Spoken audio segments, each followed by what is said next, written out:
Ladies and gentlemen, this is Free Speech on Air. My name is Capelle. How are you guys doing? You see, there are many things that I could talk about. There are many things that are going on in this world right now, and also in this part of the world, my part. I'm reporting from the Netherlands, Holland, a small, tiny country to be found on the European map, next to bordering Germany.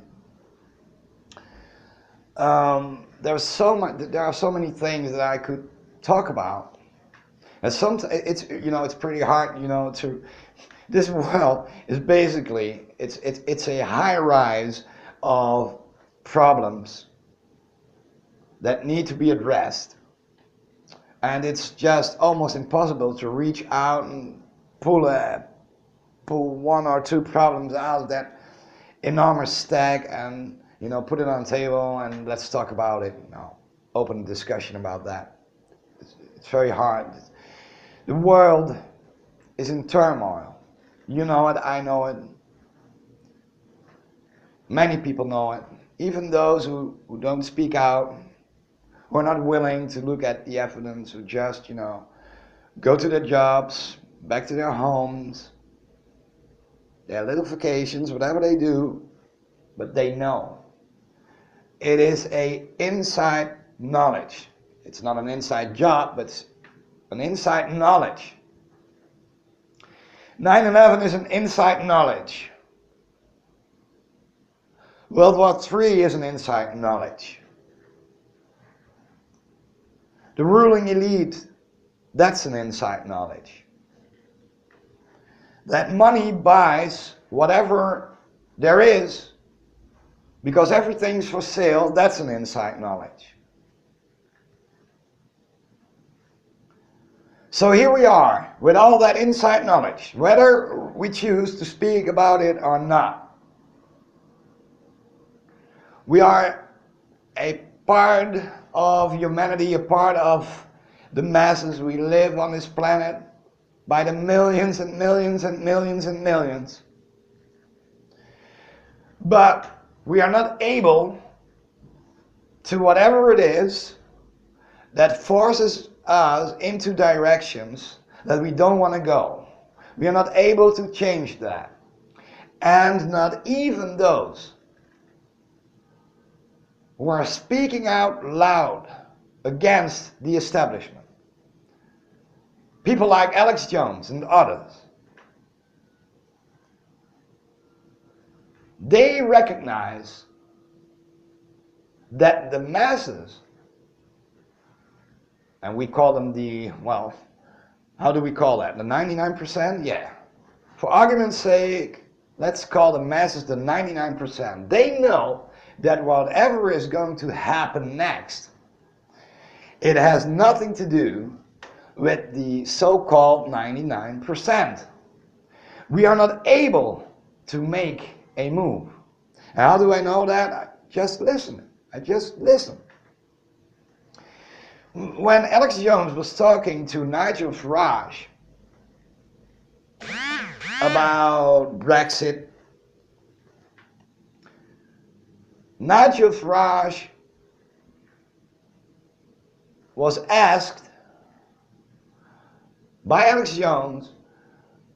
Alex Jones basically asked him, what do you think will happen next? How will the empire strike back?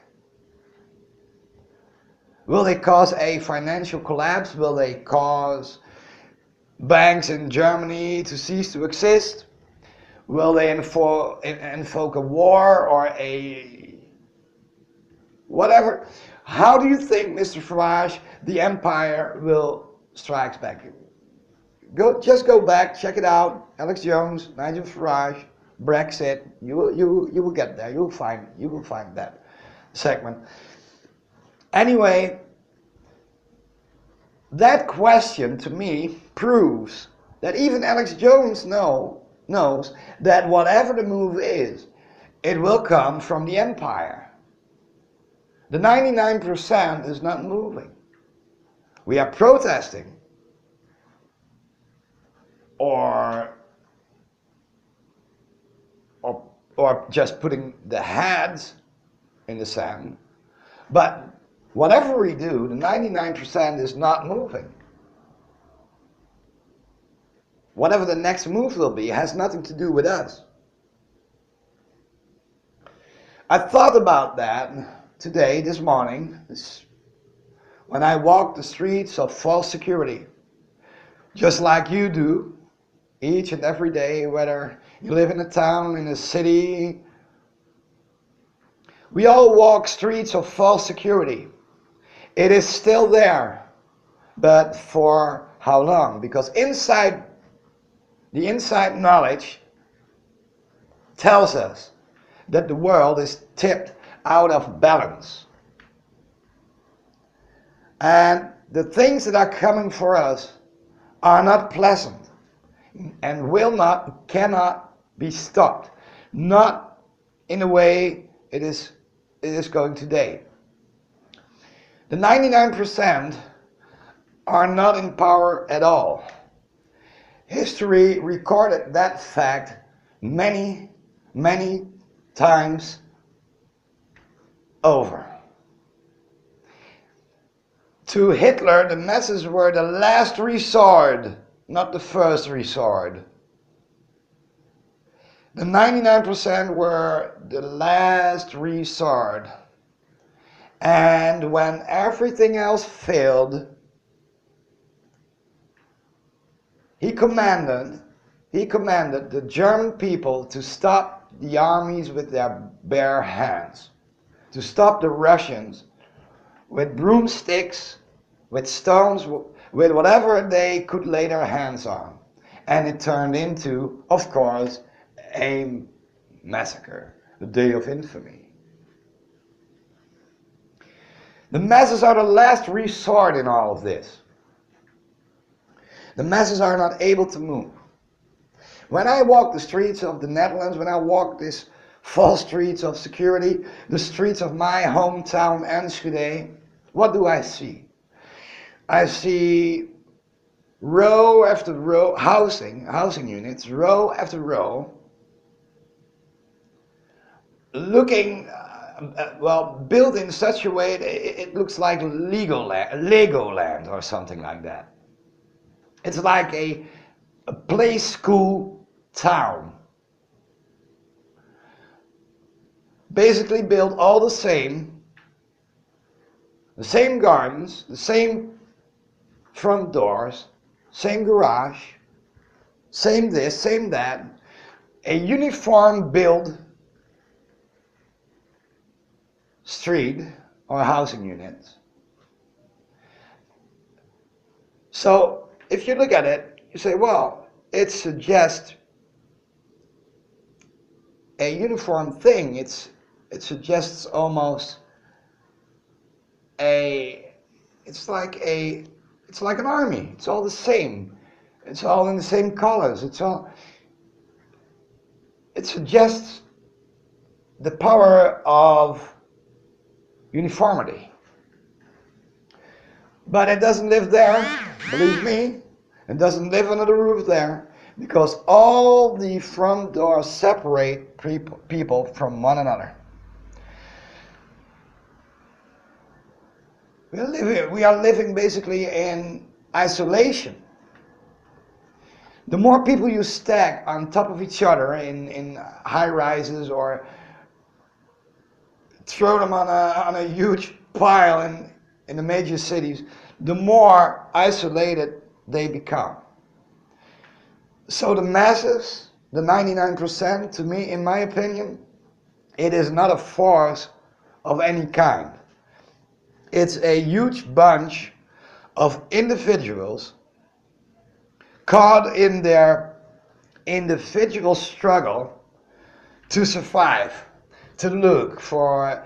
They are constantly running in order to hold on to the last parts of financial security or social security that they could lay their hands on. And that's about it, folks. Now you know as well as I do that the elite that rules the world One of those, if you take one family out of that ruling class, they have so much money that they could buy this world 10 times, 20 times, 30 times over without even reaching the feeling that they are actually spending something. That's how much money they possess. And our governments, who sold us crises, who sold us failing banks, did allow those people to do exactly that. But how did they do that? How did they pull it off? How did they manage that all the money that circulates in this so-called economy, I don't even believe economy exists. I believe it's more or less a sub level of those who own the real bucks. So, how did they pull it off? Where does all that money come from?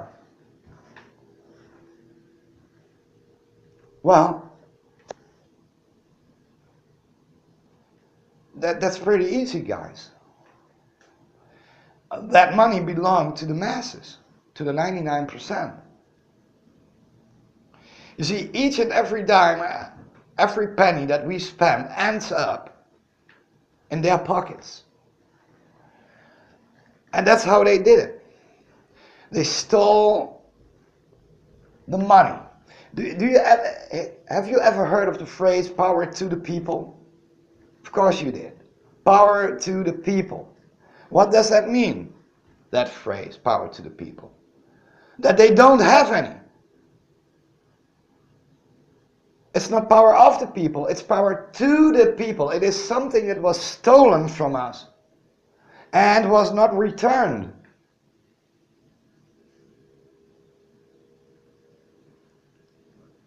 It's not power of the people. And all those guys, all those great human beings, by the way, who dare to speak out against the establishment, people like Alex Jones, others, people who reach a mass audience, they know about this and they admit it. They admit that there is no power to be found within the 99%, because why would you ask Nigel Farage how the empire would strike back if you believed that the 99% could strike the empire? So, to me the solution is not that hard. It may sound, there will be a lot of people who listen to this and say, oh well, this guy's crazy, this can never be done. But it can be done. And we do it already. It's a proven idea. But now we have to turn it around and do it for ourselves. Now what is that, you might ask?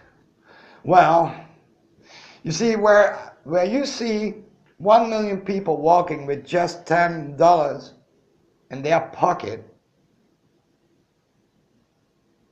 to buy some groceries, I see $10 million walking around. That's what I see. You might say, well, there's 1 million people with only $10. But I see $10 million walking around. You see, that's what happens as long as we don't really unite. That's what happens.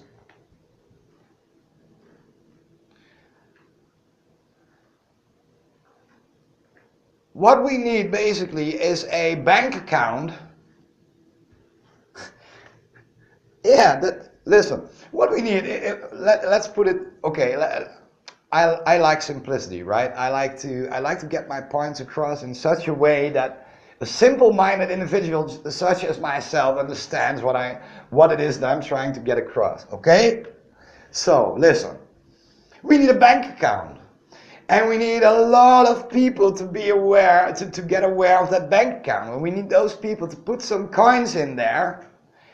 And we have to use the money to start fighting back, to finance the real fight. Really, do you sincerely believe that an army without money, without the constant stream of goods, stands a chance? And money needs money. They need money. They need goods. They need a steady supply of it. We need to take back the principles that they stole along with the money. And that's the principles of, in Holland we would say this: vele kleintjes maken één grote. It means something along the lines like many small ones can create one big, can create something big. Many small ones. You see, if you have 10 million people who are willing to donate $10, put it into a bank account, we're talking about, if we do that with 10 million people all over the globe, we are talking about $100 million. And if we do that on a monthly basis, you do the math, then we start to finance those who are willing to sacrifice, who are actually willing to sacrifice. Why is it that the entire nation of Holland is basically silent? Why is it that they don't raise their voice? Why is it that you don't raise your voice against your employer, for instance? Well, it's not about losing the job. You're not afraid of losing a job. You are afraid of losing all the benefits that come from it. You are afraid of losing your income. And that's why you go along with it. That's the only thing, folks. Because we cannot, within this system, as long as we are inside this system, we need money to move. It's basically a ticket. Ticket that you can use to move. A fuel. If you don't have that money, you can't move. So what did I do in Holland? I created the same message. And I said, you know, guys, you are here, you're complaining about this, complaining about that, but you know, there's one thing that stands out, that strikes me. And that is the fact that we are supposedly surrounded by all those freedom fighters. That there are so many people screaming that they want a better world, but not one of our homeless is housed by it. We are not able to house the homeless. The homeless. We are not able to do so. How come? Why is that? Because we are not really working together. We are listening together, but then we go our separate ways. We stay separated. And you see, if we could create this bank account, for argument's sake, let's call it a worldwide bank account. A worldwide bank account. And people were made aware of the existence of it. And start to put the money in. How many people do you believe that we could help who are willing to fight the battle all the way? You buy the liberty of speaking out.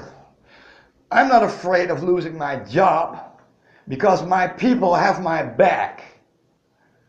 It's like the Marine Corps. You never leave anybody behind. You just don't do that. You back each other up. How do we back each other up? Taking back the finances that were stolen from us. You see, those elitists, they didn't think it was impossible. That's why they did it. They set up an entire set of rules, regulations, laws to make sure that each and everybody would pay into their pool. That's how they did it. And here we are, the so-called 99%, failing to mention that this can be done, and it can be done easily. How can you create a new world if the old principles are still in place? Listen to me, please. Listen to me, please. How come that the people who want a new world, a more just world, a world in which freedom rings, how can it be that people that are so involved in all of that, at the other hand, obey the rules of the animal kingdom? And what do I mean by that? Well, buy health foods, buy water filters, stay healthy, buy this, buy that. But what about those? What about the millions upon millions that are financially not capable of spending $100 or $200 and $300 to buy those filters, to store foods, to prepare themselves for whatever it is that the empire is planning? What about those people? Oh well, if you can't afford it, well, I guess you die off then. Is that the new world? Are those the principles? Because then we make the same mistake again. Every human being counts. Don't you understand? Together we can pull this off. Now, the strange thing is that that radio hosts, the so-called free internet press in Holland, and all those people who are constantly asking us to stand up against tyranny, to speak out against it, to rise up and show them that they are not our kings, that they are not our queens, that we are not the puppets that they had in mind, that we are not the slaves, that they are not promoting or forgot to promote that if we create a mass together, a financial mass together, whatever it is, look, whatever is in your pocket, if I have $10 and you have $5 and I can and this person has 3 and that person has 100, and we are by the millions, we have this financial counterweight that they don't want. The elite would hate it. And I believe that this is the way out. Buy ourselves into the system. Because the system is corrupt, isn't it? The courts are civilized, aren't they? Yes. So-called civilized. Those elitists can even buy justice. They bought the law. They bought just about everything. If we would create an army of people, building it for real, creating this organization, Because I don't need $10 million to promote my message.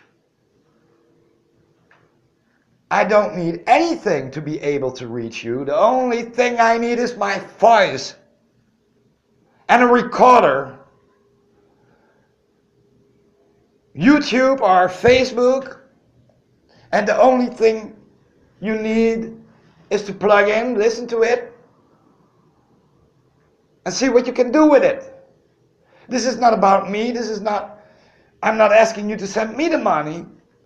I'm telling you that if 1 million people are left with $10, that we are talking about $10 million.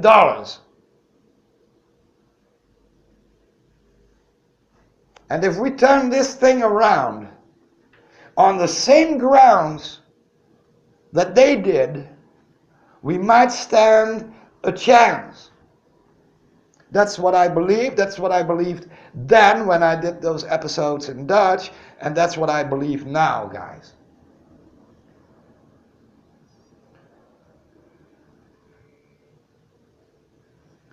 When I introduced this idea in Holland, it could not be done. You see, well, Francis, don't you know that we don't have that kind of money.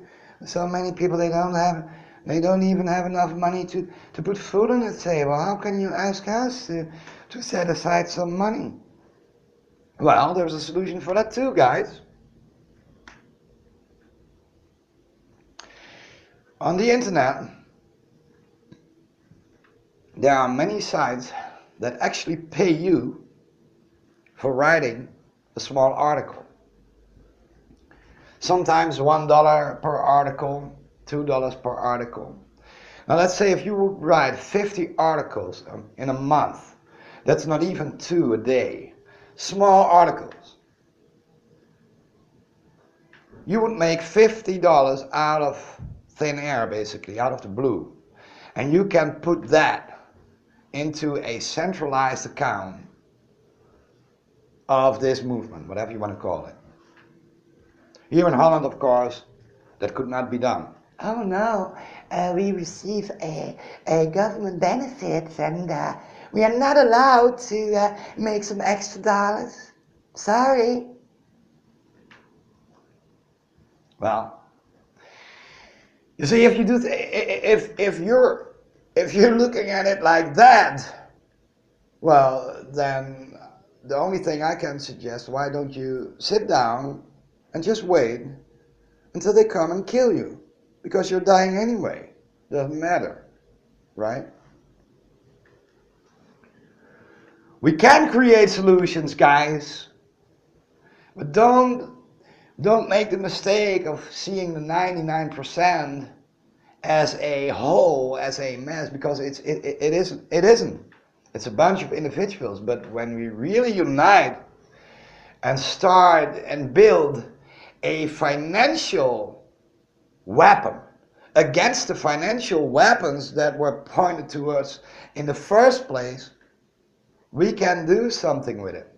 We can buy off the silence. We can ensure people, well, whatever happens, if you speak out, if you lose your house, if you lose your government benefits, if you lose your job, we have your back.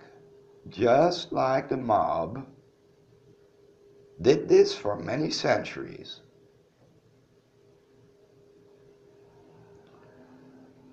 There's only one difference. The mob that I'm talking about are the real good fellas. Those who are looking for freedom, who don't want to see their children without a future. But that's if you ask me. I don't know how the Empire Strikes Back, Alex Jones. I don't know what the Empire will do, but I know one thing. We aren't doing it, whatever it is. And understanding this could be the key to get out. We need to unite financially. Francis Capelle, Free Speech on Air for today.